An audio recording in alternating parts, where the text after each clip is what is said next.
냉장고를 열었을 뿐입니다.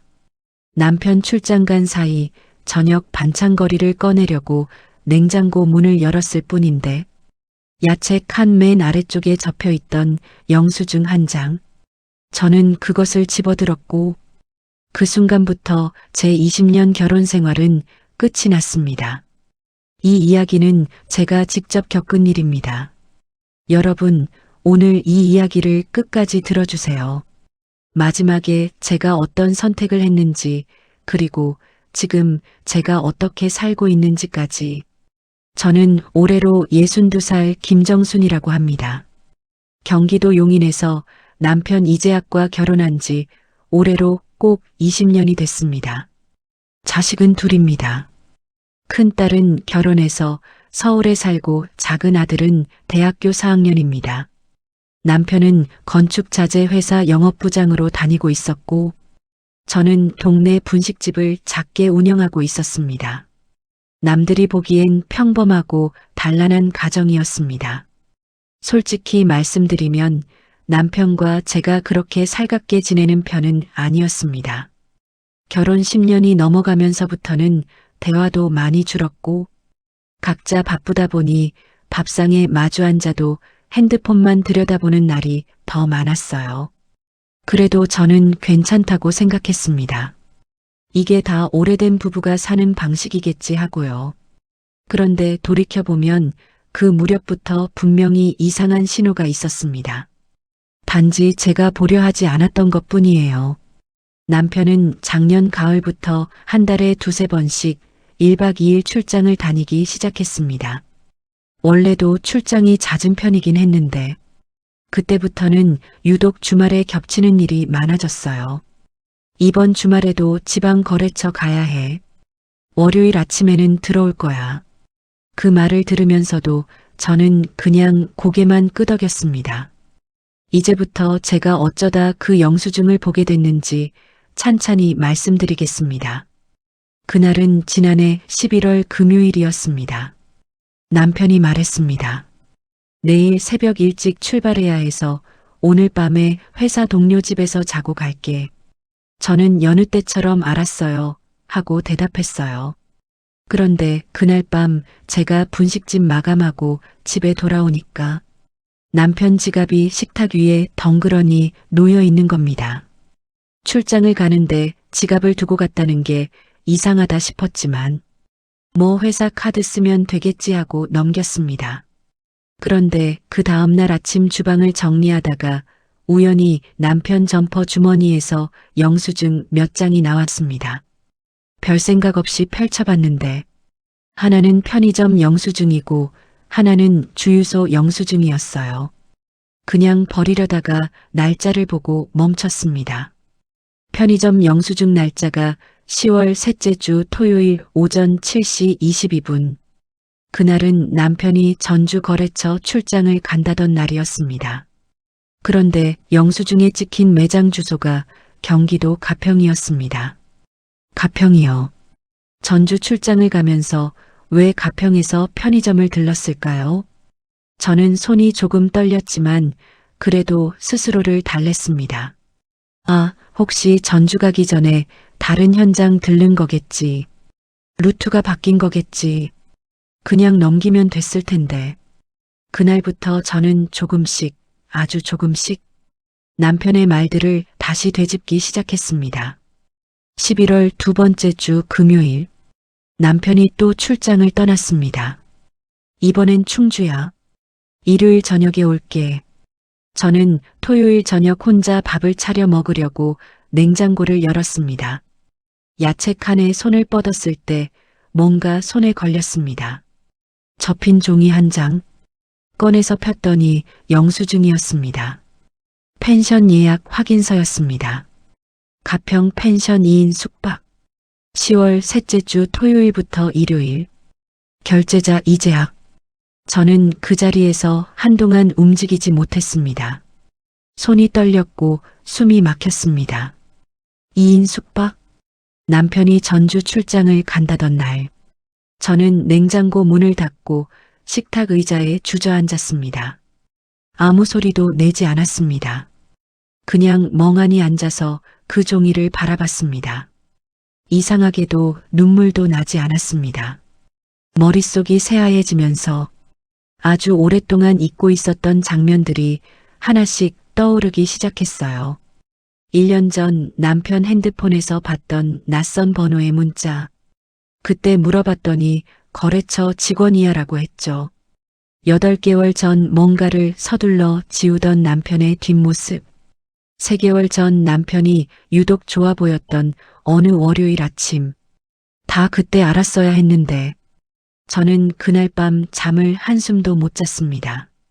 아침이 되자 저는 결심했습니다. 무너지기 전에 먼저 알아야 한다고. 저는 절대 감정적으로 움직이지 않기로 했습니다. 일단 증거가 필요했습니다. 확실한 증거. 제일 먼저 한 건 남편 카드 내역 확인이었습니다. 저도 결혼 초에 공동 명의로 만들었던 카드가 있었는데 남편이 언제부터인가 혼자 쓰고 있었습니다. 저는 그 카드 명세서를 인터넷으로 조회했습니다. 최근 6개월치를 쭉 내려보는데 숙박업소, 횟집, 꽃집, 고급 레스토랑 전부 제가 한 번도 가본 적 없는 곳들이었습니다. 가평, 춘천, 강릉, 제주 출장지라던 곳들과는 전혀 달랐습니다. 저는 그 목록을 노트에 날짜별로 적었습니다. 그리고 남편 핸드폰을 확인하기로 했습니다. 남편이 일요일 저녁에 돌아왔을 때 씻으러 화장실에 들어가는 순간 저는 남편 핸드폰을 들었습니다. 잠금 번호는 결혼기념일이었습니다. 예전부터 알고 있던 번호였어요. 그런데 문자함과 카카오톡을 열었더니 메시지가 거의 없었습니다. 싹 지워놓은 거였습니다. 하지만 카카오톡 즐겨찾기 탭에 별표가 붙은 채팅방이 하나 있었습니다. 들어가려는 순간 화장실 문이 열렸고 저는 아무렇지 않은 척 핸드폰을 내려놓았습니다. 그 순간 남편과 눈이 마주쳤는데 남편은 아무것도 모른다는 듯 밥 뭐야? 하고 물었습니다. 저는 웃으면서 찌개 있어요 하고 대답했습니다. 그날 밥상에서 저는 남편 맞은편에 앉아 밥을 먹으면서 속으로는 이미 결심을 굳히고 있었습니다. 이 사람을 절대 모르게 해야 한다.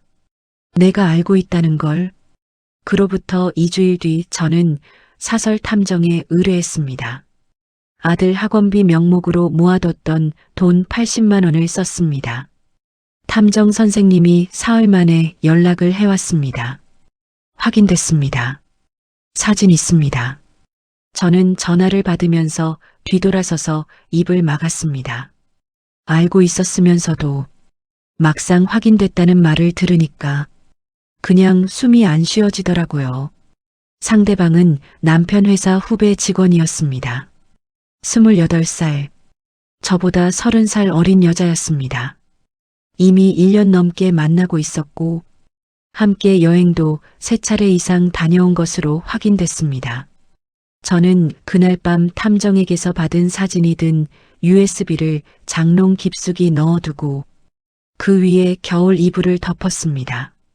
그리고 다음 날 아침, 평소와 똑같이 남편 아침밥을 차려줬습니다. 남편이 출근하고 현관문이 닫히는 소리를 들으면서 저는 조용히 변호사 사무소에 전화를 걸었습니다. 변호사 선생님은 제 얘기를 다 듣고 나서 이렇게 말했습니다.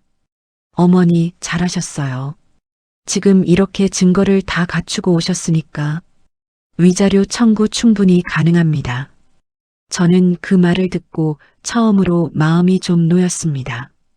변호사 선생님 말씀이 배우자 불륜의 경우 위자료 외에도 재산 분할에서 유책 배우자에게 불리하게 작용할 수 있다고 했습니다. 특히 남편 명의로 된 예금 계좌와 퇴직연금, 그리고 공동 명의로 된 아파트가 분할 대상이 된다고요. 저는 그때서야 결혼 20년 동안 제가 번 돈이 어디 있었는지를 다시 생각해 봤습니다. 분식집을 운영하면서 벌어들인 수입 중 상당 부분을 남편이 관리하던 통장에 넣어뒀습니다. 집안 살림은 제가 다 했고 아이들 학비도 제가 다 냈습니다.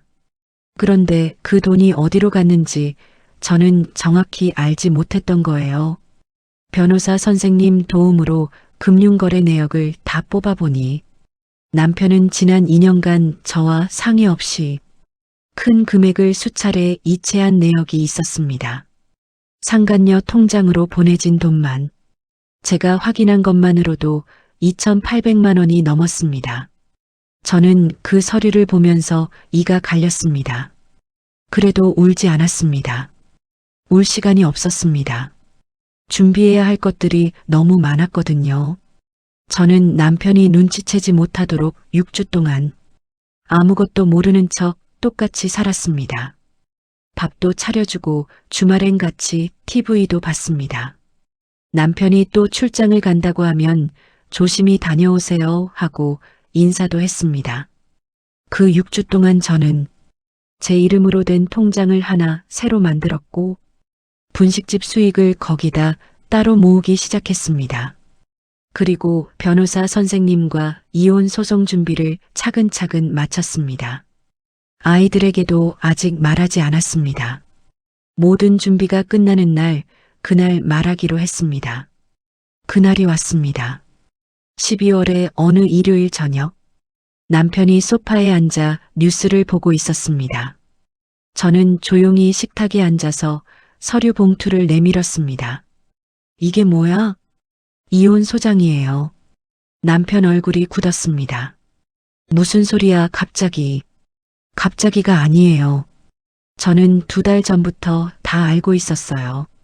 저는 그 다음 말을 천천히 또박또박 했습니다. 가평 펜션 영수증, 카드네요.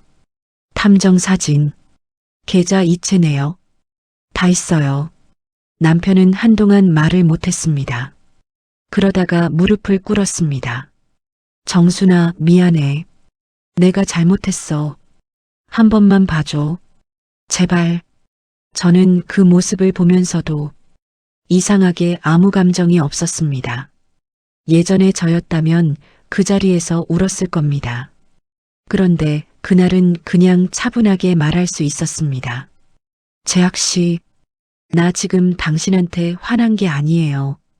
그냥 끝내고 싶어요. 이혼 소송은 4개월 만에 마무리됐습니다. 위자료 3,500만 원, 재산 분할로 아파트 지분 60%, 그리고 퇴직연금 분할까지. 변호사 선생님이 이 정도면 정말 잘 된 거예요 라고 하셨습니다. 저는 그 아파트를 팔아서 아들 전세 보증금 지원하고 제 이름으로 작은 상가를 하나 샀습니다. 지금은 그 상가에서 분식집을 확장해서 운영하고 있고요. 손님들이 요즘 부쩍 늘었습니다. 덕분에 바빠서 그런지 슬플 틈이 없어요. 큰딸은 처음에 많이 울었습니다. 아들은 한동안 아무 말도 안 했고요. 그런데 이제는 둘 다 엄마가 잘한 거야라고 합니다. 남편은 그 후로 회사를 그만뒀다고 들었습니다. 상간녀와도 헤어진 것 같다고요. 저는 솔직히 그 사람 지금 어떻게 사는지 관심 없습니다. 여러분, 제가 오늘 이 이야기를 하는 이유가 있습니다. 혹시 지금 이 영상을 보시면서 나도 뭔가 이상한데 하고 느끼시는 분이 계실 수 있잖아요. 저는 그 신호를 8년 동안 못 본 척 했습니다. 불편한 진실을 마주하는 게 두려워서요. 그런데 돌이켜보면 그게 저한테도 상대방한테도 더 나쁜 선택이었습니다. 알게 됐을 때 감정이 앞서지 마세요. 천천히 조용히 준비하세요. 그게 제가 이 이야기에서 드릴 수 있는 가장 솔직한 말씀입니다. 저는 지금 괜찮습니다. 아니, 솔직히 말하면 20년 만에 처음으로 진짜 저답게 살고 있는 것 같습니다. 오늘 이야기 끝까지 들어주셔서 진심으로 감사합니다. 여러분이 이 이야기를 들으면서 조금이라도 위로가 되셨다면 그것만으로도 저는 충분합니다. 공감하셨다면 좋아요 한번 눌러주시고 구독 아직 안 하신 분들은 구독 버튼도 눌러주세요. 댓글에 여러분의 이야기도 남겨주시면 제가 꼭 읽겠습니다. 다음에 또 솔직한 이야기로 찾아오겠습니다.